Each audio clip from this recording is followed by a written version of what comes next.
it's easy to tell yourself why something can't happen or why you're not right for this. It's so easy to make those excuses, but it's a testament to keep pushing, keep learning.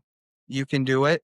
And it took us almost 4 years, but we figured it out and we're really proud of the end result. And I think we're both really glad that maybe there were certain times where we were questioning it or not sure if we could keep pushing. We just believed in what we set out to do and we kept pushing and thank God we did it. So I think that's the lesson for everybody out there is don't tell yourself you can't do it. You can.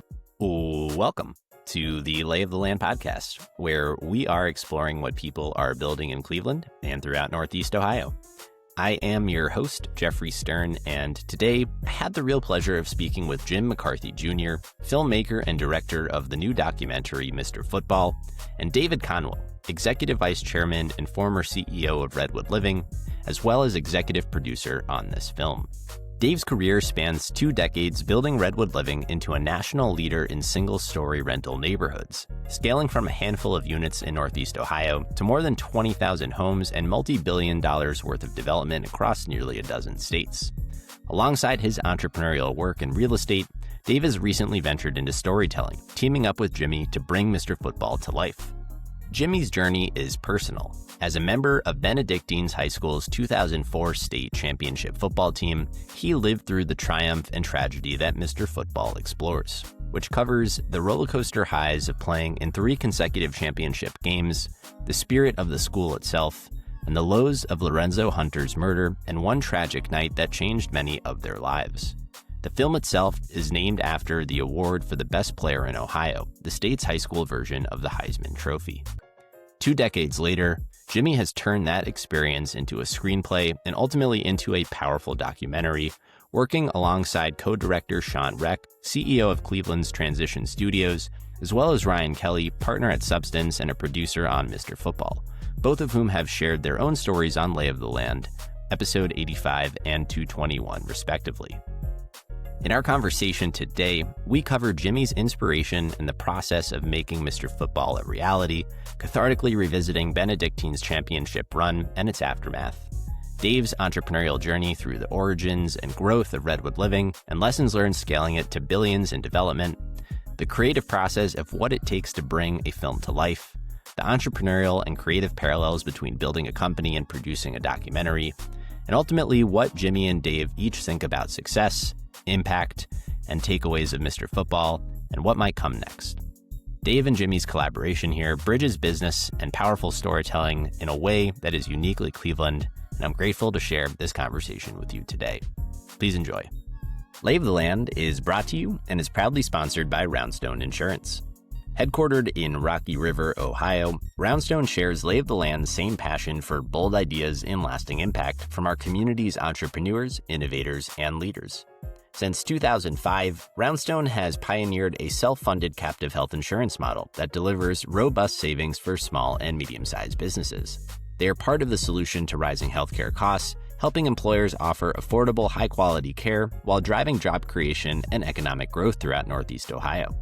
Like many of the voices featured on Lay of the Land, including Roundstone's founder and CEO Mike Schroeder, Roundstone believes entrepreneurship, innovation, and community to be the cornerstones of progress. To learn more about how Roundstone is transforming employee health benefits by empowering employers to save thousands in per employee per year healthcare costs, please visit roundstoneinsurance.com. Roundstone Insurance, built for entrepreneurs, backed by innovation, committed to Cleveland. So I had the chance to watch Mr. Football a few days ago, and it is a powerful film. And I was struck by how the film captures really the clear magic of Benedictine's football program in the early 2000s, the promise of all these remarkably talented student athletes and the energy around those seasons, and then really the heartbreak and tragedy of kind of what transpires. But ultimately how it comes through as a real human story about choices, adversity, persistence, reflection, redemption, community. And Jim, maybe we can just start with you, since you've kind of lived through this era as part of the team. what it was like for you to revisit it and relive it through what I imagine was hundreds of conversations with people from that time in your life, and ultimately see it come together on a big screen. Just help us set the stage for what this film was all about and why it matters to you. Absolutely. Yeah. Thanks, Jeff. So, you mentioned, Benedictine High School, and, you kind of said quite a few buzzwords there that, I think you were kind of describing the film, but really most of those words encapsulate the spirit of what Benedictine is. And, they're going to celebrate their 100th year anniversary next year. They are such a pillar of this community. I mean, obviously, if you're around 100 years, you're doing something right. And so they had the chance, 20, 30 years ago, like a lot of the private high schools in the area had done, where they were able to have the opportunity to move into the suburbs or just a newer area of town, build a new school and new facilities. And they had some benefactors that were willing to write the check for all of this. And the monks and the faculty kind of got together and had a discussion, and they just felt like they would be turning their back on the community if they, left for newer, brighter pastures, right? So instead, they invested in a fleet of buses, and that was kind of their way of, hey, if we're going to stay here and we're going to be, loyal to this community, why don't we invest in something that, can bring other kids throughout the city here to us? And so, we're such a close knit community, the Benedictine alumni and faculty. And so it felt like making a movie about your family. And it wasn't exactly the brightest time in our history, but I think it was a great story to tell, to really help the rest of the world understand what Benedictine is and what they're about, and why they are such a big part of Cleveland and our community. So what inspired you wanting to tell this story? Sure. Yeah, and that's it right there. So we play in 2 state championships. The second one we win. Ray Williams gets named Mr. Ohio, the Heisman of high school football in Ohio. And, we're the toast of the town. We are all over the newspapers and media, kind of felt like local celebrities, right? And then this tragedy occurs. And before we know it, 2 of my teammates are on trial for my other teammate's murder. And we went from being the toast of the town to we're being called criminals, and the media is putting handcuffs over our school crest. And, we were immediately labeled as bad kids. And this, almost like we deserved what we got, kind of a thing. And if you can imagine how difficult it was to bury your 15-year-old teammate, and then in a matter of days, you see your other 2 teammates walking out of school in handcuffs, while you've got 2 siblings of one of those guys still at school with you and on the football team. That bad course of events and the ripple effects of all of that just continued for quite a long time. And it just left a really bad taste in all of our mouths. And there's hardly a few weeks or months that go by that you don't run into somebody that says, "Oh, you went to Benedictine, and yeah, you went to high school with that kid that shot and killed and murdered his own teammates," or the memories and kind of what people think they know about that story. It just is, frankly, it's false, because the story had never been told before. So I think once you hear these things about your family, and your family's kind of run through the mud over and over again, and you just get to a point where you're like, enough's enough. We need to tell this story. And thank God we got the chance to release it last week. So Dave, it's not every day that, a real estate entrepreneur, an executive like yourself, appears in the credits of a film like this. And, your background as an entrepreneur is an amazing story in and of itself that we can dive into in a little bit. But I'd love to understand where your and Jimmy's path crossed and what resonated with you about this film and this story that Jimmy's trying to tell? Wow. Well, thank you very much. Those are lofty praise. And yeah, not every day does a real estate entrepreneur get credits in a documentary, but not every day do you get an opportunity to work alongside exceptional, extraordinary people like Jimmy McCarthy. So for me, first and foremost, Jimmy and I are super close friends. We've built a friendship over the last 10 plus years. And it's just interesting, sort of how the building blocks of life and the path that we take. I had no clue of Jimmy's background, what he went through at Benedictine. I didn't know this story at all. And, one day I got a phone call. Jimmy asked me to come to his office, and, he handed me a screenplay. And I said, okay, what's this? He said, I wrote a screenplay. I had no idea that Jimmy was capable of writing a screenplay. I was, not, he's an extraordinary individual, but that was exceeding my, at that point, my knowledge of who Jimmy is and what he's capable of. But anyhow, read the screenplay, was blown away. It invoked a lot of emotion. It was well written. And when he explained that this is a story that, based on true events that he lived through during high school, and the story of his time at Benedictine, it became resonated even more with me, and asked me if I wanted to maybe work alongside with him and kind of partner up on helping him make the film. And I gave an enthusiastic yes to that.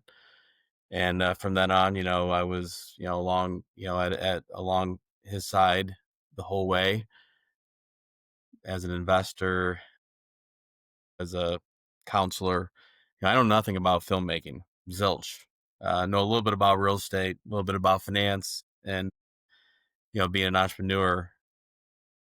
But and also from my perspective, I'm kind of a habitual, a lifelong learner. Love to get into deals and opportunities and learn new things. So for me, it was a no brainer. If you'll indulge the entrepreneurial detour for a moment, just, you've been with Redwood for over 2 decades, wore many hats over the tens of thousands of homes developed and kind of billions of dollars invested there. Ultimately, as CEO for a chapter of it. Just what is Redwood Living, and kind of take us through the arc of your career, and kind of the little bit of real estate knowledge, as you modestly put it. Sure.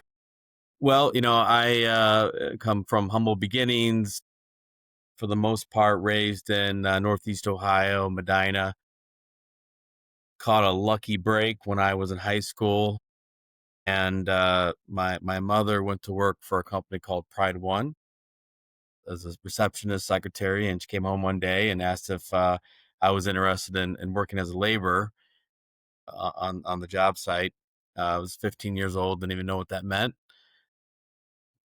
At that point, we we're kind of lower middle class, so if I wanted money or I wanted to buy something, I would have to work and do odds and ends jobs. I think at that point I was working at a car wash, delivering newspapers. So it was a great opportunity. So I went to work at Pride One, and make a very long story short, my career path emanated at Pride One when I was in high school, and really kind of takes us to present day. Worked there through college. Upon graduating from the University of Akron, I was offered a full time job working inside the office. I think I initially started in the accounting department, eventually became a project manager working in land development. I had the unbelievable blessing of working alongside some amazing entrepreneurs, notably Doug Lair, Jerry Fumey, who were the two co-founders of Pride One. Taught me an incredible amount of, I call it the school of hard knocks. I didn't go to college for real estate or finance. Actually, I have a degree in HR management because I always wanted to get involved in solving people problems, and but never once actually had a job in HR, formerly HR. So anyhow, worked at Pride One. Pride One eventually uh, partnered up with the Redwood founder, who's Steve Kimmelman, and Pride One and Redwood uh, partnered and developed in excess of 10,000 units over the course of 10,000 apartment units over the course of 15, 20 years. And so, through that partnership, that was the segue that eventually got me into more full time with Redwood, where I focus 100% of my time and energy on developing the Redwood platform. And had various roles throughout the years, including a few years as CEO of the company. And I am now currently serving as the vice chairman of the company. So predominantly overseeing capital raising, finance, various other strategic matters, not so much in the day-to-day operational aspect, but more finance and capital. So the interesting part of that transition is it's kind of opened up doors and allowed me to have more time to invest time and maybe a little bit of money into other projects and ventures, including this film with Jimmy. Yeah. So it's a perfect seg back, shifting gears to Mr. Football. So neither of you have kind of a background in film. It was news to you, Dave, that Jimmy could put together the the script. But I'd love to understand, what the actual process of creating this film was like. Before we turned on the mic here, it's just kind of fun to understand and know that Transition Studios was involved here. Sean Reck came on the podcast. I believe he was episode 85, so many years ago. And Ryan Kelly, who's on most recently, episode 221, shared his story. So anyone, who wants to learn more about the production studios and people behind the film can learn more about their stories respectively. But, this is both of your first foray into this world. How do you go about getting started? Great question. So both Dave and I think one of the things that kind of bonded us and helped us build our close friendship is our love of film.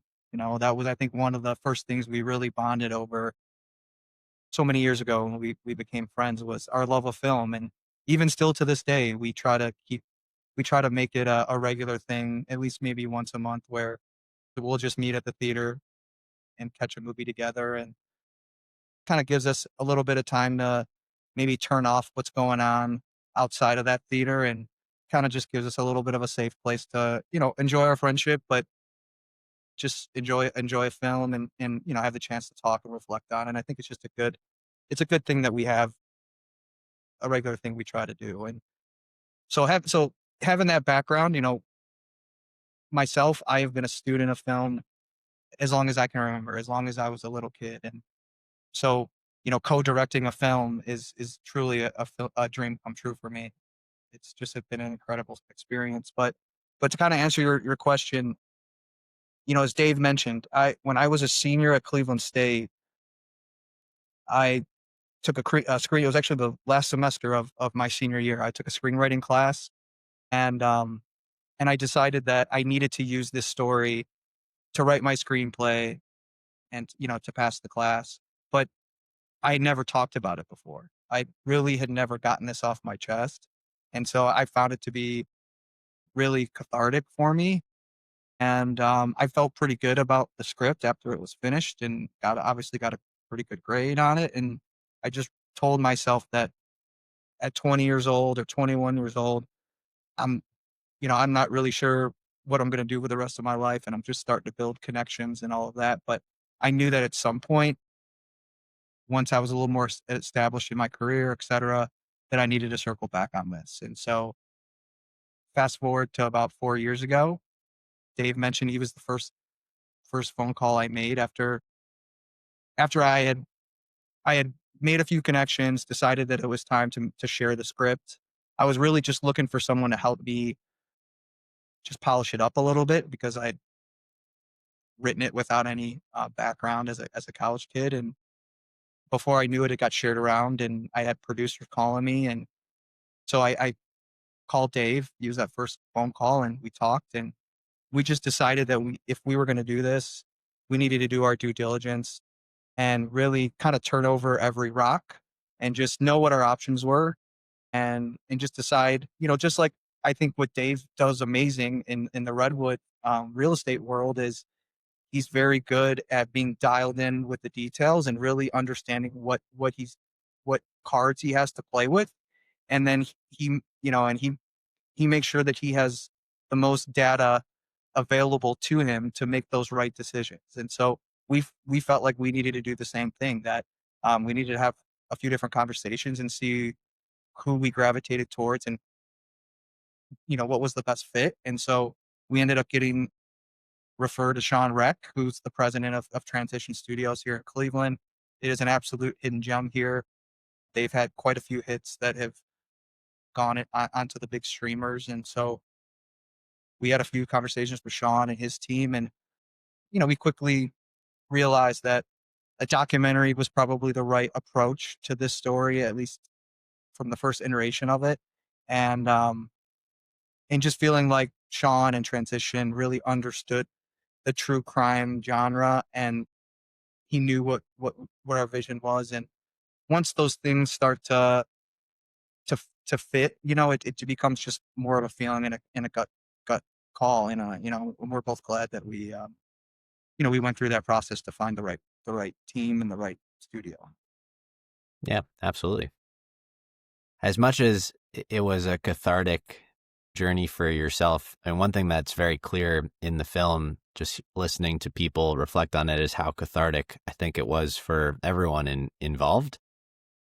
Documentaries, always kind of rely on candid, open, unfettered interviews. And I was just kind of curious what it was like to get people like Ray to participate and open up on camera, and just people's willingness to participate in this story to kind of relive the past. And then at the same time, having big names like Jim Tressel as part of the story, just the process of reaching out to people, having those conversations, anything that surprised you about that part of the process?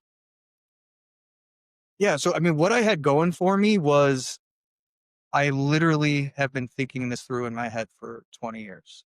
And Yeah. so the good thing is coming out of the gate, I'd already thought about all these things really obsessively. And I thought about, what am I going to say to my teammates and to Ray Williams and to the Huddleston family when I sit down and talk about wanting to do this? So I will say I felt prepared because I thought about it for so long.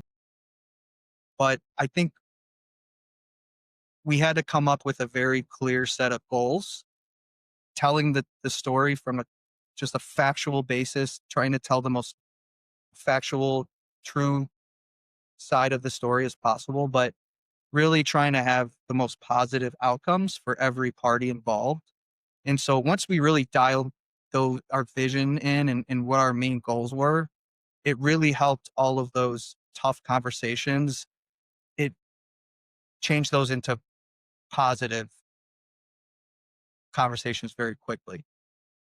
And so that was really that was the momentum we kind of took after each conversation. And, Coach Tressel was one of those. He kind of wanted to do an interview with me, even though we had worked a little bit in the past together and he sort of knew me a little bit. Benedictine was a place that's really close to his heart, and he wanted to make sure if he was going to participate in this, it was for the right reasons. And the list goes on and on. Terry Pluto is in the film, Hall of Fame sports writer from Cleveland. Once you had those conversations and you try to help them understand what your goals were, they became easy conversations pretty quick. And then just to kind of answer the second part of your question, I knew that this most likely was a story that for the most part had never been told, because I knew that I had never talked about it, and for the most part hadn't really talked much with my teammates about it. But when I sat down with Ray Williams, and then I sat down with John Huddleston, his two brothers, I realized that they had never talked about it with each other. So even these brothers had never sat down and never had talked about this with each other before. So that really then opened our eyes to how important this story is, how methodical we need to take it as we start to produce the film. And then as the interviews went on and we started to get, midway through the film, I realized that after every interview, you could see this healing taking place with each person we were interviewing, because it was their first time to finally talk about it and get it off their chest. So there's almost a story within the story there, because the healing that it's brought to everybody involved, parents, obviously my teammates, faculty, it's been incredible. It really has. What do you hope people take away from the film? Now that it's out there, what is the message that you wish people take from it? People who might be familiar with the story, but also people who may not be. Yeah, when I mentioned we sat down and we kind of put together those core goals that we had for the project, specifically John Huddleston and Ray Williams, they both wanted to really target the youth with this project. And once we released it, they really wanted to have a plan for us to really get in front of as many youth as we could, to show the film and then talk with them and answer questions.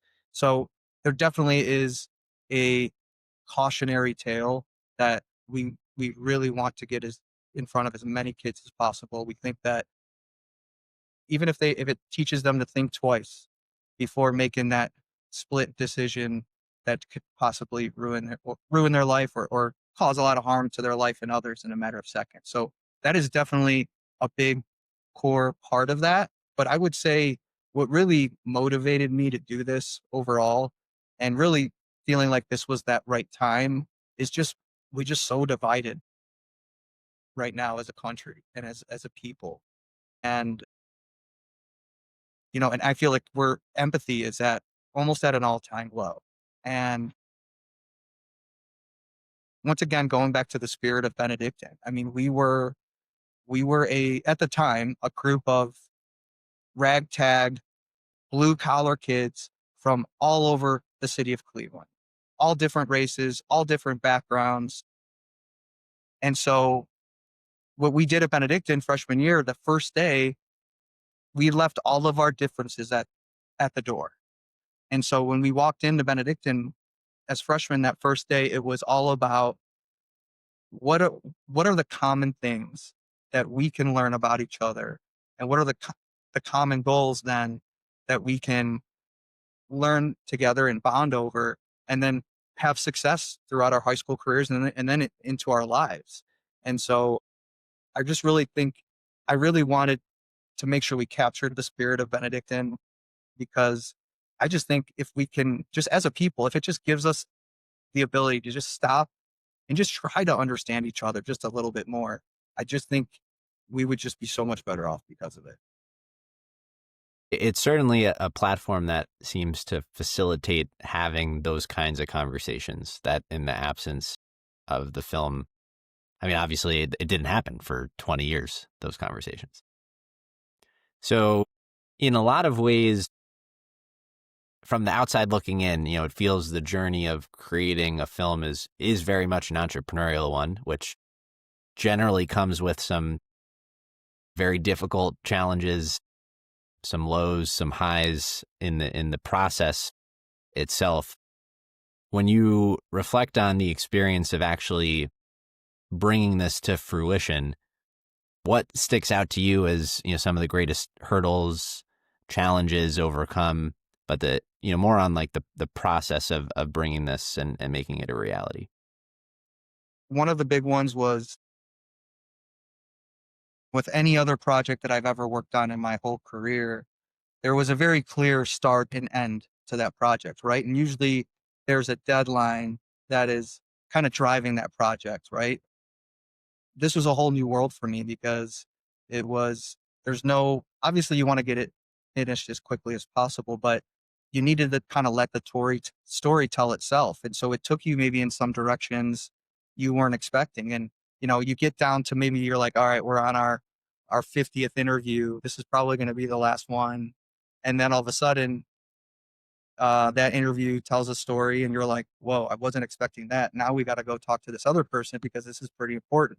And so just not really having a clear, defined finish was really difficult for me, because, you kind of, I think in my working career, it's like you always need to know where that end of the goal line is.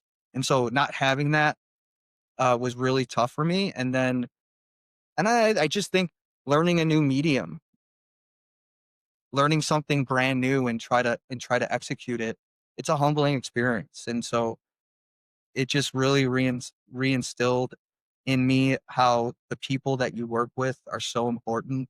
And you gotta be a good teammate, and you gotta inspire that good team camaraderie. And this film only would have been as good as kind of the reflection of the team that was put together to do this. So really, once again, just so thankful that we had the right people fall into place that really cared about this and had their heart so closely tied to it. And thankfully it felt like climbing a mountain at times. It really did. And sometimes you felt like not sure you're going to get to the top, but we just kept pushing, right? You just kind of kept pushing through it. And finally we got to the end of the tunnel, and it's been wonderful. So we're really thankful. When you reflect on, both building a company like Redwood and now having experienced the production of a film, I mean, what do you feel are kind of the cross-disciplinary insights between those two worlds? Well, yeah, just to kind of expound on what Jamie was describing as far as the process, especially the process of making a documentary. It's kind of like a sculpture, and there's technical expertise that you're bringing to bear, and you're inputting into the overall process. But so much of it is artistic, creating something from scratch. You have to let the story kind of avail itself as you get into it, because it's kind of a, yeah, there's a general obviously overview of the story, but it's unscripted. And I guess the sort of like the correlation back to the building a company, and specifically in the Redwood world, the early on sort of entrepreneurial aspects of the DNA and the business. It was just more, I describe it as entrepreneurial naivety. You don't know what you don't know, and you just got to jump in and try to figure it out. And then you build structure, and now Redwood is obviously much more of a, it's a larger organization with as an operating platform, systems and processes, outstanding people, but you got to build it, and you're kind of building it from scratch. So a lot of correlations to make it, from building a company to making a documentary. And what I was going to add on to what Jimmy was describing, without having kind of an end date, you're you're scheduling, and you're meeting with people, and you're producing as you're creating the film. It's all iterative. You're iterating, and kind of the telling the story as you go. And then as you're telling the story, you're producing, you're calling people, you're scheduling interviews, you're traveling to locations across the country. This person makes a comment, okay, that triggers a response where you need to call this person back, or maybe interview this person. And okay, this new individual is kind of a new character that's emerging from some dialogue. So it's interesting. It's like nothing. that I've ever been a part of, and again, it was an absolutely amazing experience. It seems to me one of the other kind of parallels there between maybe the film and entrepreneurship world might be the idea of pivots in some way. And I'm curious from your perspective, Jimmy, when you drafted the script, how much has it deviated from that? Are there themes or topics or ideas that you thought would be central to the film? And what did you learn about what was included, what was not included, and just kind of following the signal from the conversations you were actually having? Yeah, that's a great question, and one that I haven't been asked yet, to be honest with you. And that's a it's a good question. It's something I think about actually quite a bit, even now that we are a week out of releasing this film. If you can kind of imagine, I was 16 when this happened, 16, 17. I was a captain on the football team. So I was one of only just a handful of guys that was pulled into a room, closed the door, and really got to know at least a decent part of what actually happened. And then I was there for the following season as well. So I write the script a couple years later, when I'm 2 or 3 years later, when I'm a senior in college. And the way that I wrote it back then is definitely not the end result. I would say most of it is there. I mean, we didn't we didn't have to deviate much, but it shows you the perspective of what a 21-year-old kid has at the time.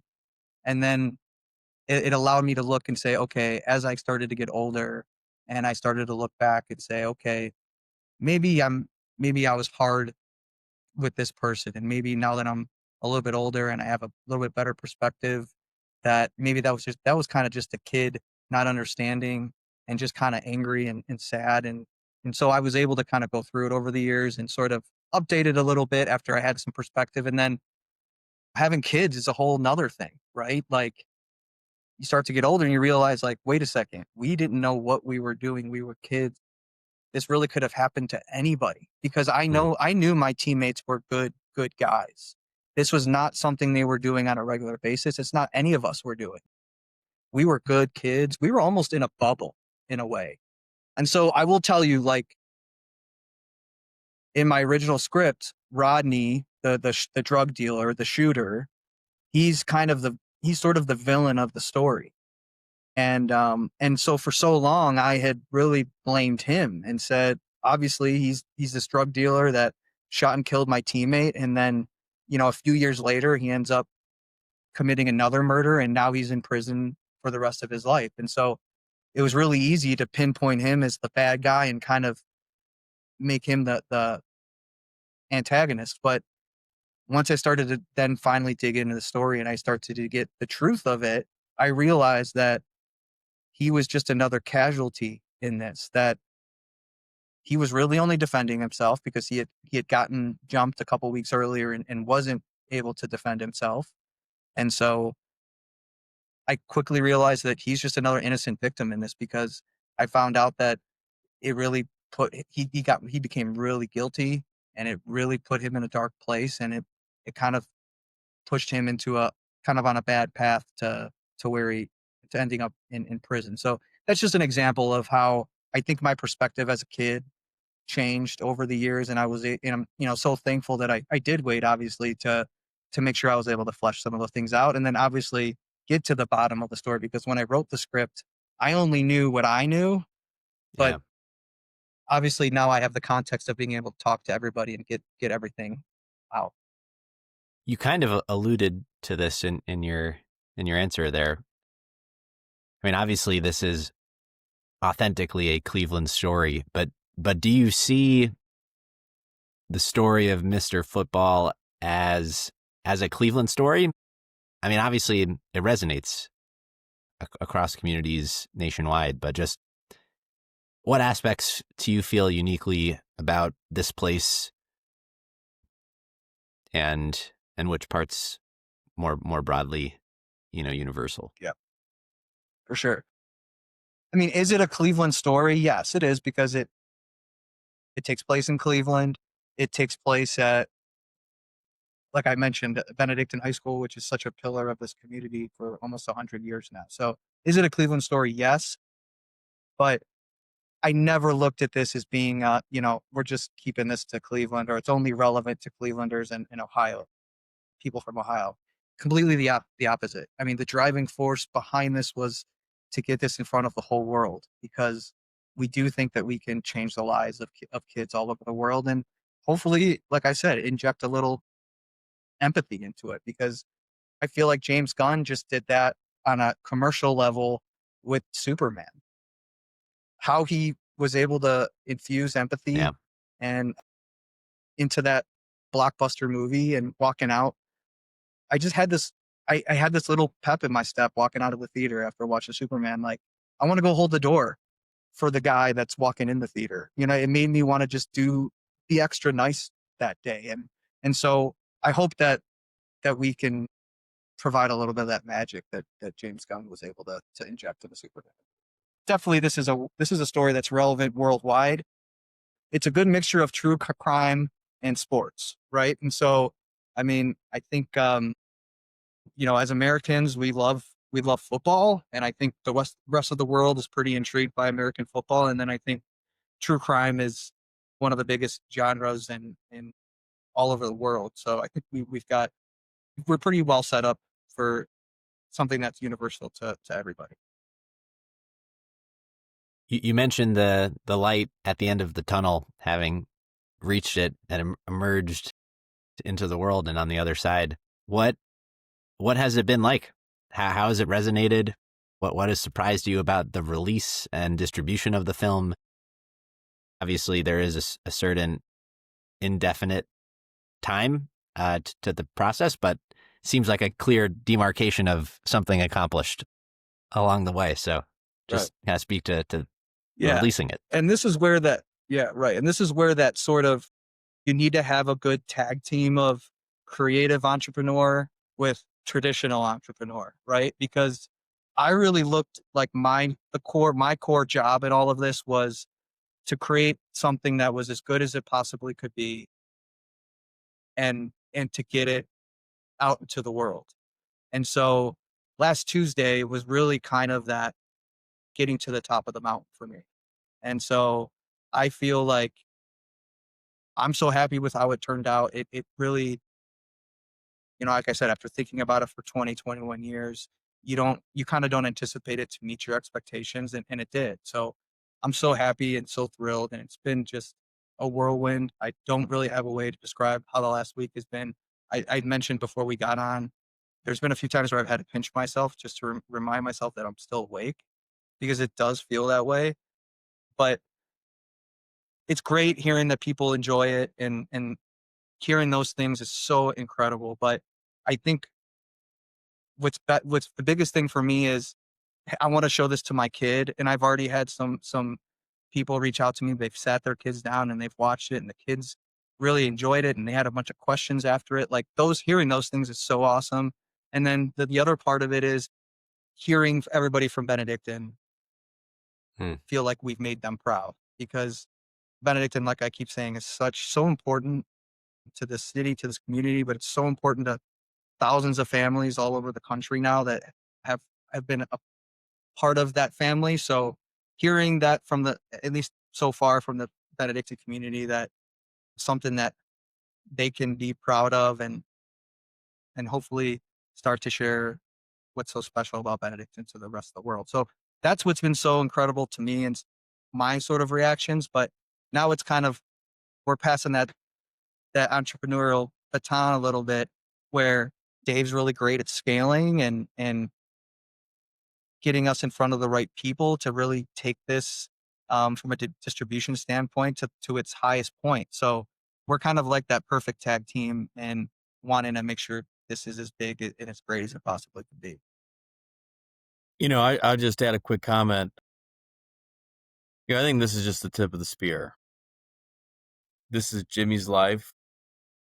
I'm just a passenger on his his train here, and I'm an enthusiastic supporter. As I said, to the extent that Jimmy wishes to do more projects or making films, telling people stories, even sticking with sort of the Mr. Football nomenclature and this this style, this genre.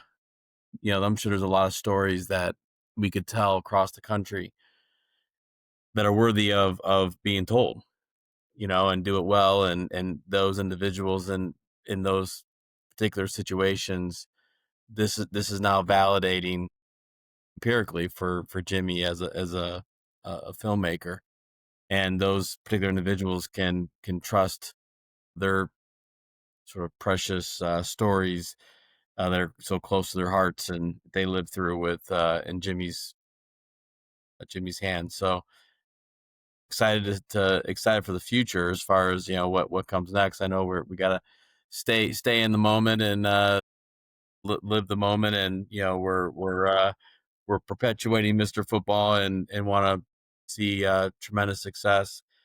I just can't help but think ahead. It's just my nature. It's my natural propensity to kind of think forward, and I can sort of visualize 10 years from now a catalog of films that have Jimmy's name on it, if that's what he chooses to do. He's got a very successful business, and he's got a wonderful family and a lot going on, but he's clearly a very talented filmmaker. So it's just excited to be part of the team. What are you most excited about, Jimmy? Right now, I'm living the dream. I mean, I'm just trying to soak it all in. And what am I most excited about? I'm most excited that I've got a guy like this in my corner.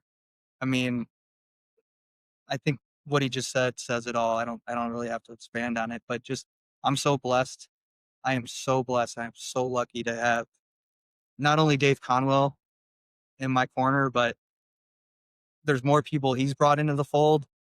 There's other business guys or just connections that we've kind of have this group that we've put together of just really great guys that look out for each other, that want to do good things and impactful things. And that's what I'm excited about, because I mean, like we kind of joked about before we started here, Jeffrey, the fact that if you can if you can marry something that you love and that you're passionate about with something that can help others and change other people's lives, I don't have anything else that's better than that.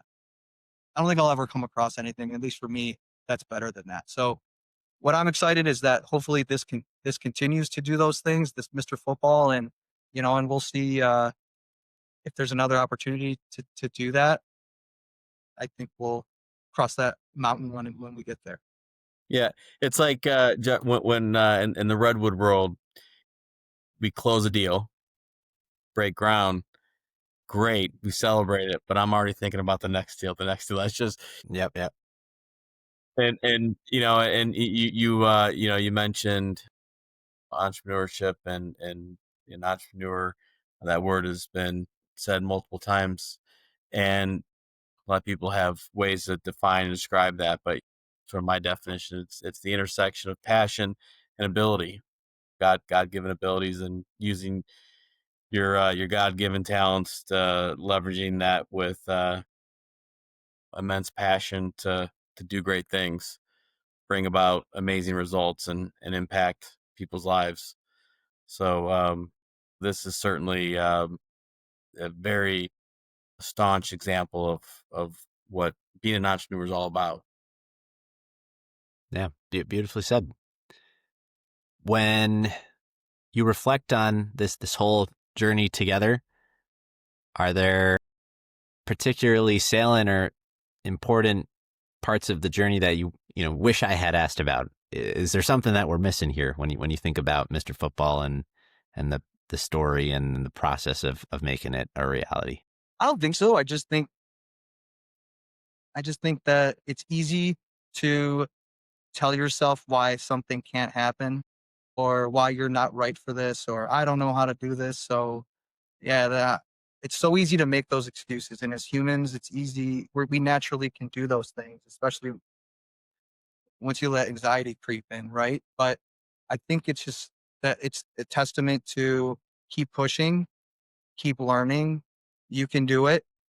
And it took us almost 4 years, but we figured it out. And, we're really proud of the end result. And I think we're both really glad that maybe there were certain times where we were questioning it or not sure if we could keep pushing. We just believed in what we set out to do and we kept pushing and thank God we did it. And, so I think that's the lesson for everybody out there is don't tell yourself you can't do it. You can. And we're in today's age, we have so much at our disposal to learn and do new things, take advantage of it. Well, Jeffrey, my biggest regret about the movie and the time spent was Jimmy cutting the film of my flag football intramural league at the University of Akron. I had a highlight reel that was set to Well, we didn't want to show up Ray Williams. That was he has all these highlights of Ray Williams. I think there's some clips of LeBron James running a crossing pattern, but for whatever reasons, Jimmy cut my flag football highlight reel from University of Akron intramural squad. So I'm a little bit sad about that, but it's all right. I'll get over I it. support you, Dave. I support you, Dave. It's tough to beat the triple return touchdown saga that Ray had. That's a crazy story to just set the standard of what an athlete he is. Yeah, I mean, but in all honesty and truthfulness, I would have loved to have seen. I don't want to give away too much of the film, but I would have loved to have seen more of one of the main characters in high school and college and beyond. Lorenzo, he was an amazing talent. I mean, he had a blend of hands and quickness, physicality, height. I mean, he had all the physical attributes. Seemed to really understand the game as well. So, obviously, there's bigger things in football in life, but from a football perspective, we'd love to have seen his career take off as well. What this film has done is it's allowed us to kind of come up with a memorial for Lorenzo that's been Yeah. installed at Benedictine. So, I mean, after 20 years, it's really awesome that we finally have something physical there to remember Lorenzo and for all the other kids going forward to know who he was and what he was all about.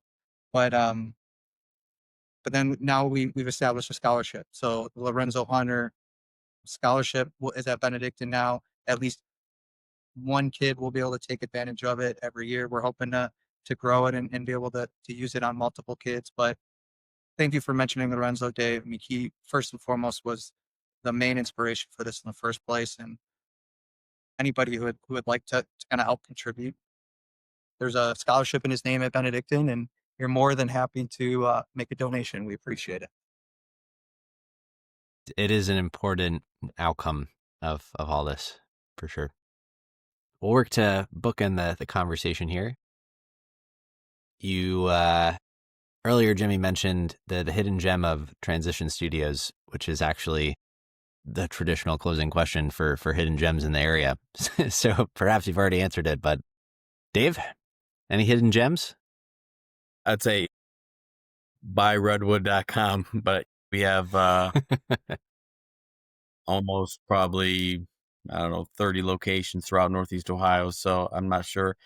And if we're a hidden gem, then we probably need to up our game on the marketing side. But our team does an outstanding job of perpetuating Redwood. And I don't know. I mean, here I go again. Hidden gem is Jim McCarthy. Here's a guy that has been in marketing and branding his whole career, and yes, he Transition Studios is a fantastic local studio, but Jimmy, he did a lot of work on this film, a lot of work, and I remember School of Hard Knocks, just jumping in without any formal knowledge in real estate finance, land development. I remember I went to a library back in early 2000s. You still gathered your data from libraries, not ChatGPT or wherever else people get their information from these days. And checked out a book, How to Develop Real Estate Developments, and I learned, took notes, and then that alongside my time at Pride One. But Jimmy has no formal. I mean, he's a film connoisseur, and he's obviously watched a lot of films, but he's got no formal training and go to the LA Film Institute or so. For a first time filmmaker, I mean, how can you not give him an A+ after watching this film? So I think there's your 100%. hit. Yeah. Well said. Well, if people wanted to watch it, where would you direct them? Apple TV, that's the best platform, but it's on most major streaming platforms. Well, thank you guys again. Really appreciate taking the time. It's a lot of fun. Thank you, Jeffrey. Great job. That's all for this week. Thank you for listening. We'd love to hear your thoughts on today's show. So if you have any feedback, please send over an email to jeffrey@layoftheland.fm or find us on Twitter @podlayoftheland or @sternfa, JEFE. If you or someone you know would make a good guest for our show, please reach out as well and let us know. And if you enjoy the podcast, please subscribe and leave a review on iTunes or on your preferred podcast player. Your support goes a long way to help us spread the word and continue to bring the Cleveland founders and builders we love having on the show. We'll be back here next week at the same time to map more of the land. The Lay of the Land podcast was developed in collaboration with the Up Company, LLC. At the time of this recording, unless otherwise indicated, we do not own equity or other financial interests in the company which appear on this show. All opinions expressed by podcast participants are solely their own and do not reflect the opinions of any entity which employs us. This podcast is for informational purposes only and should not be relied upon as a basis for investment decisions. Thank you for listening, and we'll talk to you next week.